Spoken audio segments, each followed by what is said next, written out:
Do you believe that if we raise taxes entirely to close Social Security, that we'd be able to find revenues to be able to meet other needs and priorities? I do. Our tax levels as a percent of GDP are among the lowest they've been since the 1950s. Taxes we had great economic growth during the Clinton years when the tax rates were much higher than they are today.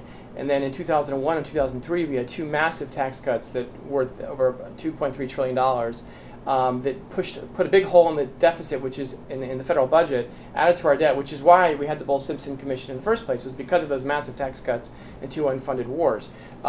We don't need to solve that problem by cutting seniors' retirement benefits or those of the disabled. Moreover, Americans, in poll after poll, say they're willing to pay more into Social Security in order to get maintain scheduled benefits. It's their defined benefit pension. It's very much analogous to a 401k plan. People are willing to put money into their 401k because they know they're going to need that money when they retire.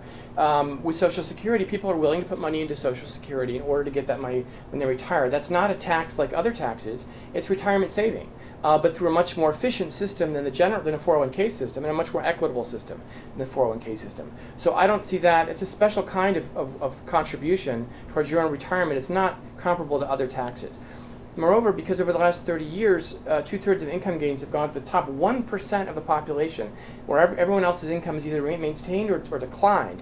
In fact, if you count declines to the lower income groups, the top 1% has gotten 87% of all overall income shifts over the last 30 years. That top 1% can afford to give some of that back in taxes. They got massive tax cuts in 2001, 2003.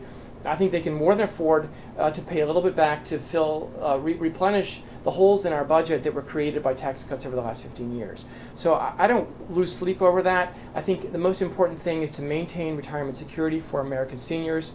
Cutting benefits now in the midst of a retirement income crisis, I think, is the wrong way to go.